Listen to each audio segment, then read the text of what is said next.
우리 좌우 계신 분들과 인사 나누겠습니다. 당신과 함께 예배할 수 있음에 행복합니다.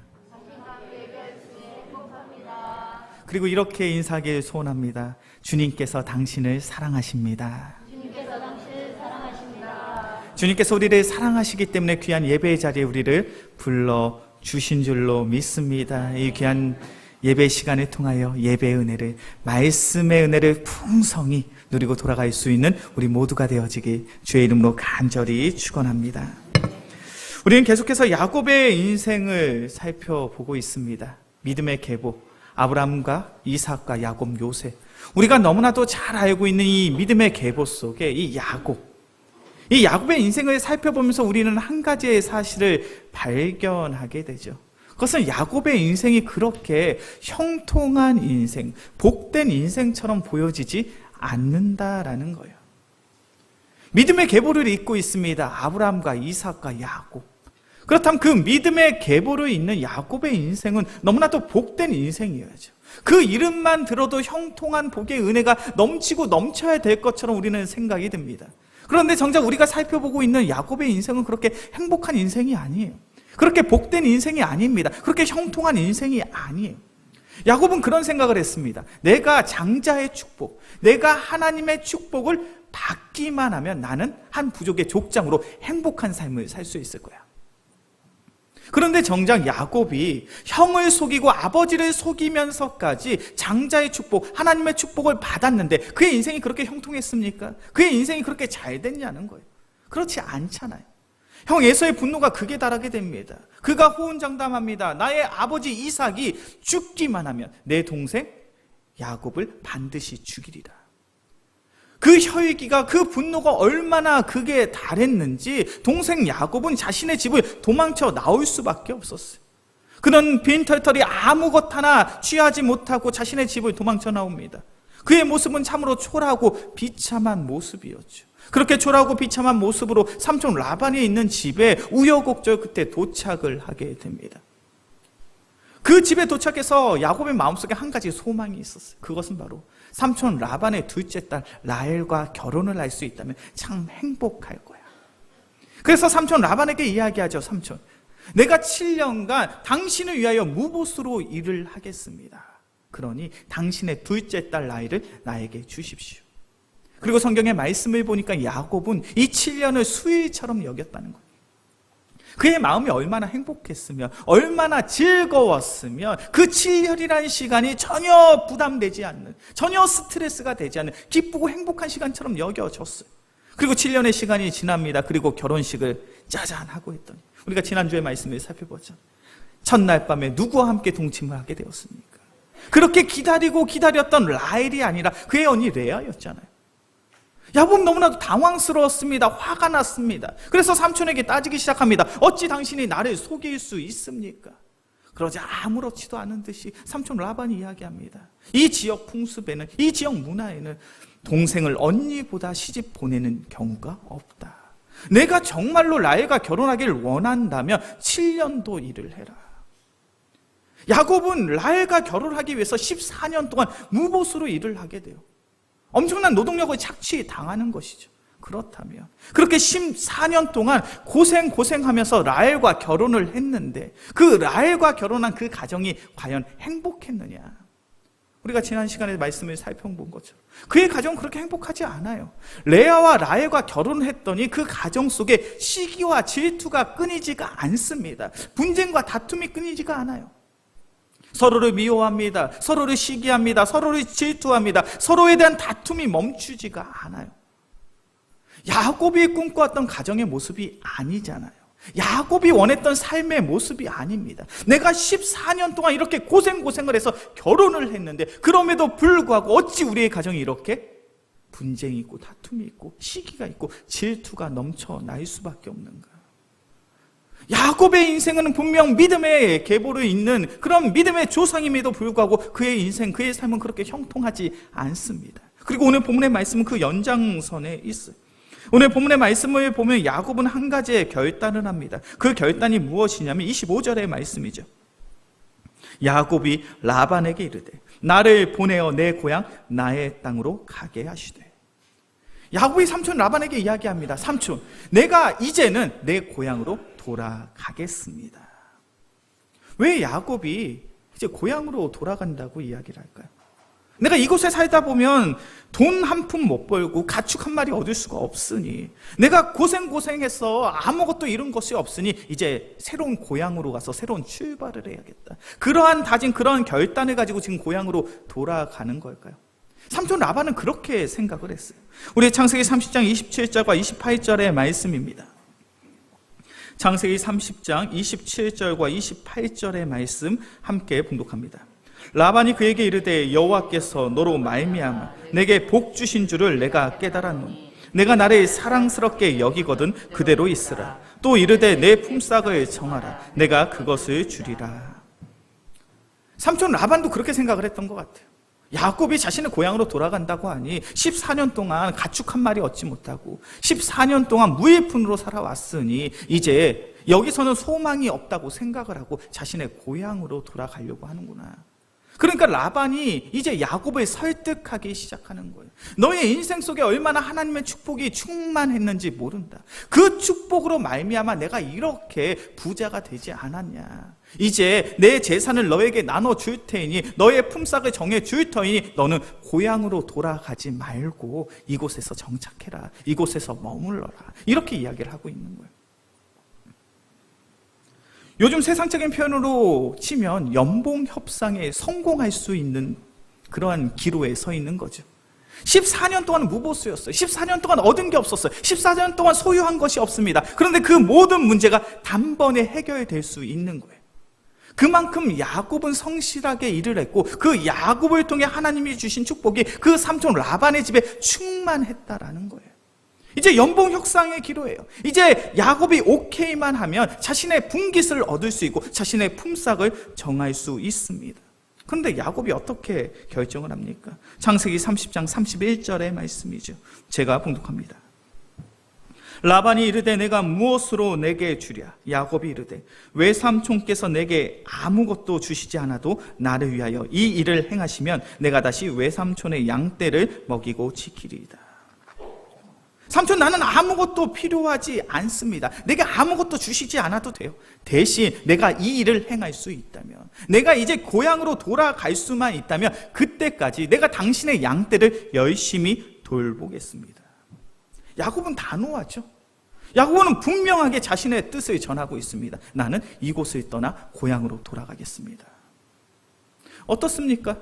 우리 성도님들이 생각하시기에 야곱이 자신의 고향으로 돌아가는 것이 좋은 선택으로 보여지십니까? 아니면 삼촌 라반의 집에 정착하는 것이 좋은 선택으로 보여지십니까?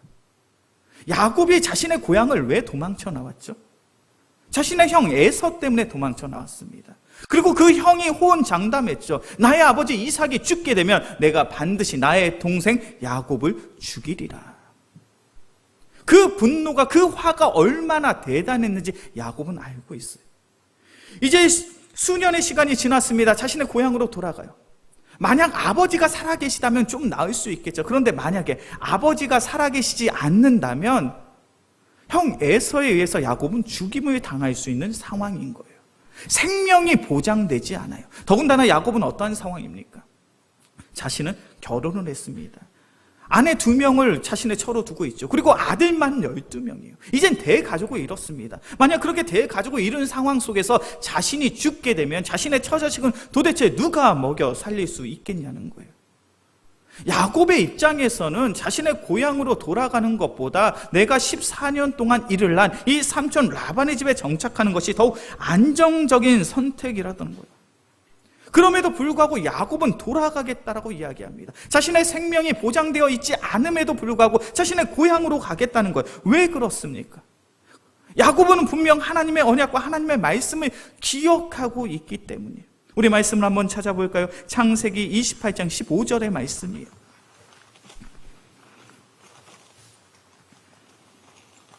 창세기 28장 15절의 말씀, 우리가 너무나도 잘 알고 있는 말씀이죠.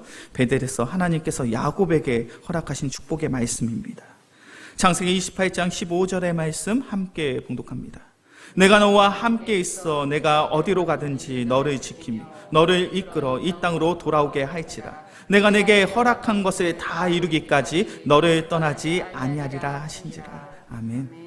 하나님께서 야곱에게 말씀하십니다. 내가 반드시 너와 함께 하겠다. 너를 지키겠다. 너의 삶을 선하게 인도함으로 너에게 놀라운 축복과 은혜를 허락해 주겠다. 이것이 얼마나 놀라운 축복이고 얼마나 놀라운 은혜의 말씀인지 몰라요. 그런데 이런 하나님의 놀라운 축복이 이루어지기 위해선 중요한 전제가 한 가지 있었습니다. 그것이 무엇이냐면 창세기 28장 13절의 말씀이에요. 창세기 28장 13절의 말씀 함께 봉독합니다. 또 본즉 여호와께서 그 위에 서서 이르시되 나는 여호와니 너의 조부 아브라함의 하나님이 이삭의 하나님이 내가 누워있는 땅을 내가 너와 내 자손에게 주리. 하나님의 축복이 어디에서 임하는 거예요?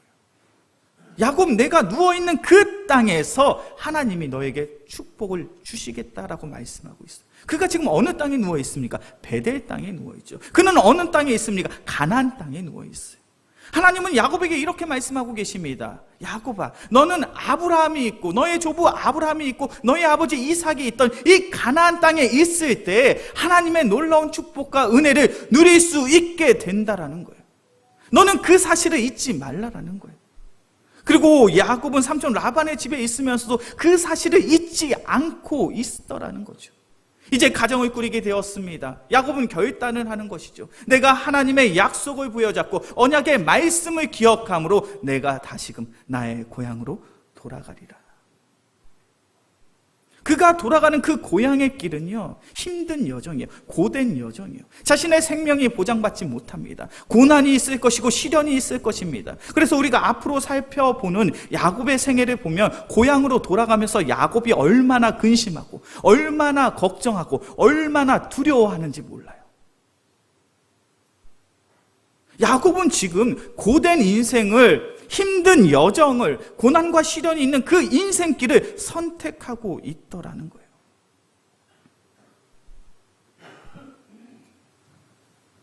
우리의 신앙의 여정, 우리의 믿음의 삶이 그러해야 될 줄로 믿습니다. 하나님의 언약의 말씀을 붙잡고 때론 고되고 힘들고 고난과 시련이 있다 할지라도 그 길을 향해 나아갈 수 있는 귀한 믿음의 성도들이 되어지길 주의 이름으로 간절히 축원합니다. 내가 걷게 되는 그 길에 평안이 없고 안정이 없고 행복이 없는 것처럼 보여진다 할지라도 그 길이 하나님이 말씀하신 언약이 있고 하나님이 부르신 그 부르심의 사명과 소명이 있다면 믿음의 성도라면 그 길을 가야 된다라는 거예요. 그 사실을 예수님도 너무나도 분명하게 말씀해 주셨어요. 우리가 너무나도 잘 알고 있는 말씀이죠. 마태복음 7장 13절과 14절의 말씀입니다. 우리가 너무나도 잘 알고 있는 말씀이에요. 마태복음 7장 13절과 14절의 말씀.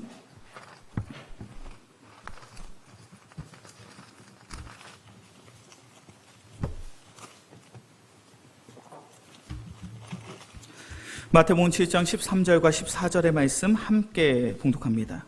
좁은 문으로 들어가라. 멸망으로 인도하는 문은 크고 그 길이 넓어 그리로 들어가는 자가 많고 생명으로 인도하는 문은 좁고 그 길이 협착하여 찾는 이가 적음이라. 아멘. 예수님의 말씀하십니다. 너희는 좁은 길로 가라. 그 길은 협착하고 그 길 속엔 고난과 시련이 있고 아픔과 상처가 있겠지만 너희는 그 길을 가야 된다는 거예요. 왜요? 그 좁은 문, 그 좁은 길에는 영생이 있고 생명이 있다라는 거예요. 반대로 우리에게 있어서 걷기 좋은 길, 그 길이 넓고 많은 사람들이 들어가는 그 길에는 생명이 없고 영생이 없고 반대로 죽음과 사망이 있더라는 거예요. 영적인 원리는 너무나도 분명합니다. 생명이 있는 그 길은 좁은 문이요 좁은 길인 줄로 믿습니다. 사망이 있는 그 길은 많은 사람들이 가는 편한 길이요 안전한 길이요 안락한 길인 줄로 믿습니다. 그리고 그러한 길 속에 생명이 있음을 바로 예수님이 보여주셨잖아요. 예수님의 삶 속에 어떠한 불의도 있지 않았습니다. 어떠한 죄악도 없었죠. 예수님 통하여 이 세상에 온전한 복음과 온전한 사랑만이 나뉘어졌습니다. 병든 자가 고침을 받고요, 참된 하나님의 말씀이 선포되어집니다. 얼마나 많은 사람들이 예수님의 은혜와 예수님의 말씀에 감격과 감동을 받았는지 몰라요. 그러나 세상은 어떻게 반응했습니까? 예수님을 조롱과 멸시하고 예수님을 천대하며 예수님을 향하여 모욕적인 말을 전하고 결국 예수님을 십자가에 달려 죽게 하신 이가 바로 세상의 사람들 아닙니까? 예수님 보이신 그 길은 어떠합니까? 말씀이 있고 복음이 있고 생명이 있고 소망이 있는 그 길 속엔 조롱과 멸시가 있더라는 거예요. 상처와 아픔이 있더라는 거예요. 예수님은 그 길을 묵묵히 걸으셨습니다. 그리고 예수님께서 말씀하십니다. 너희도 나처럼 그 좁은 길을 걸어가야 한다. 그 길 속에 고난이 있지만, 그 길 속에 시련이 있지만, 그 길 속에 상처와 아픔이 있겠지만 너희는 그것을 감당해내야 된다라는 거예요. 그것이 참된 성도의 삶인 줄로 믿습니다. 우리 이 자리에 계신 귀한 성도님들에게 질문을 드리고 싶어요. 내가 예수 믿는 자로서 받고 있는 지금 고난이 있으십니까? 시련이 있으십니까? 마음속에 상처와 아픔이 있으시냐는 거예요. 예배를 드리기 위해서 받게 되는 고난, 찬양하기 위해서 받게 되는 시련, 기도하기 위해서 받게 되는 조롱과 멸시가 우리의 삶 속에 있냐라는 거예요. 우리가 신앙생활을 하면서 너무나도 편안하게 신앙생활을 하고 계십니까? 너무나도 안정적이고 너무나도 행복한 상황 속에서 신앙생활을 하고 계십니까? 그렇다면 우리가 우리의 가슴에 손을 대고 진지하게 질문해 보셨으면 좋겠어요. 내가 정말 예수님이 걸으신 그 고난의 길을, 그 시련의 길을, 그 좁은 문의 길을, 그 상처와 아픔의 길을 내가 따르고 있는가? 내가 예수 그리스도의 복음을 안다라고 고백하며 예수 그리스도의 사랑으로 구원받았다고 이야기는 하지만 정작 예수님이 걸으신 그 길을 내가 외면하고 있지 않냐라는 거예요. 우리 영광교회가 새생명 축제를 준비하고 있습니다. 새생명 축제를 준비하면서 우리는 복음을 증거해야 되잖아요. 그 복음을 증거하는 과정 속에 손가락질을 받고 조롱을 받고 멸시를 받으며 마음의 상처와 아픔을 안고 지금 한 주 한 주 보내고 계시냐는 거예요. 정말 죄송한 말씀을 드리지만 복음을 전하지 않으면, 예배드리지 않으면, 기도하지 않으면 세상의 사람들은 우리에게 조롱과 멸시를 전하지 않습니다. 우리를 무시하거나 우리를 희롱하지 않아요. 우리가 참된 성도의 길을 걷기를 원하신다면, 참된 믿음의 성도로서 살아가기를 원하신다면 우리 눈앞에 보이는 평안하고 안정적이고 행복한 인생의 길을 쫓는 것이 아니라 주님이 걸으신 그 길을 바라볼 수 있고 그 길 속에 우리의 삶 속에 허락된 고난과 시련, 아픔과 상처를 싸매며 나아갈 수 있는 우리 모두가 되어지길 주의 이름으로 간절히 축원합니다. 우리가 믿음의 결단을 가지고 그 고난의 길을 향해 나아가면 분명 우리의 삶 속에 하나님의 놀라운 은혜가 허락되어질 줄로 믿습니다. 오늘 창세기 야곱의 인생을 보면 그러한 놀라운 축복과 은혜가 바로 그의 삶 속에 나타나게 됩니다. 우리 창세기 30장의 말씀으로 다시금 돌아가겠습니다. 창세기 30장 32절의 말씀이에요. 하나님께서 야곱에게 어떠한 축복을 허락해 주셨는지. 창세기 30장 32절의 말씀 함께 봉독하겠습니다. 오늘 내가 외삼촌의 양떼에 두루 다니며 그 양 중에 아롱진 것과 점 있는 것과 검은 것을 가려내며 또 염소 중에 점 있는 것과 아롱진 것을 가려내리니 이 같은 것이 내 품삯이 되리이다. 아멘. 야곱이 이야기합니다. 삼촌, 당신의 가축들 가운데, 양과 염소 가운데 아롱진 것, 점 있는 것, 검은 것을 내게 주십시오. 이제 앞으로는 그것을 내 것으로 삼겠습니다. 이제 야곱이 자신의 삭스를 요구하고 있습니다. 자신의 재산을 요구하고 있어요. 그리고 이것은 너무나도 분명하고 쉽고 간단한 방법입니다. 양과 염소 중에 점이 있는 것, 아롱진 것, 검은 것만 저 주시면 돼요. 얼마나 쉽습니까? 그런데 이 삼촌 라반은 그와 같이 아롱진 것, 검은 것, 점이 있는 것까지도 주고 싶은 마음이 없었어요. 우리 창세기 30장 34절부터 36절까지의 말씀입니다. 창세기 30장 34절부터 36절까지의 말씀, 제가 한 절, 우리 성도님들이 한 절 교독해서 봅니다. 라반이 이르되 내가 내 말대로 하리라 하고 그가 염소 중 얼룩무늬 있는 것과 점 있는 것을 가리고 안문서 중 흰 바탕에 아롱진 것과 점 있는 것을 가리고 양 중에 검은 것들을 가려 자기 아들들의 손에 맡기고. 함께 봉독합니다. 자기와 야곱의 사이를 사흘 길이 뜨게 하였고 야곱은 라반의 남은 양떼를 치니라. 아멘. 라반이 야곱의 이야기를 듣고 자신의 소유 중에, 자신의 가축들 중에서 점 있는 것, 검은 것, 아롱진 것들을 다 모아서 누구에게 맡겼습니다. 누구에게 맡겼습니까? 38절의 말씀, 35절의 말씀을 보니까 아들들에게 맡기고, 그리고 야곱의 것과는, 야곱의 가축들과는 길을 사흘 동안, 사흘 길이 될 수 있을 만큼 먼 거리를 뜨게 만든 거예요. 이건 무엇을 의미합니까? 결단코 라반의 가축 가운데 검은 거, 아롱진 거, 점이 있는 것들을 낳지 못하게 만들겠다라는 거예요. 삼촌 라반은 자신의 소유를, 자신의 것을 야곱에게 줄 생각이 없었습니다. 그렇게 그가 할 수 있는 최선의 방법을 강구한 거예요. 그러한 상황 속에서 야곱이 한 가지의 선택을 하죠. 창세기 30장 37절부터 39절입니다. 37절에서부터 39절, 제가 한 절, 우리 성도님들이 한 절 교독해서 봅니다.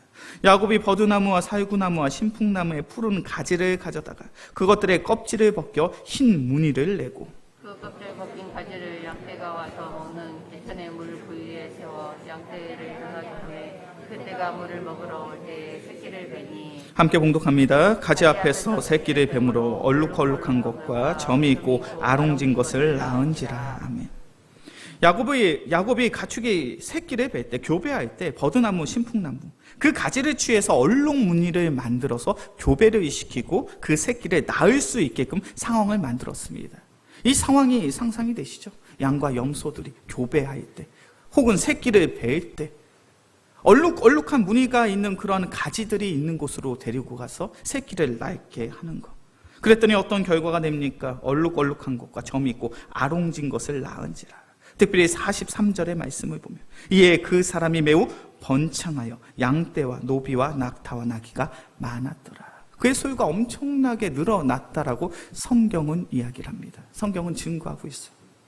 한번 생각해 보셨으면 좋겠어요. 이게 현실적으로 이루어질 수 있는 일입니까? 과학적으로, 생물학적으로 이렇게 교배를 시키면 이렇게 얼룩진 거, 검은 거, 점이 있는 그러한 가축들이 태어날 수 있나요?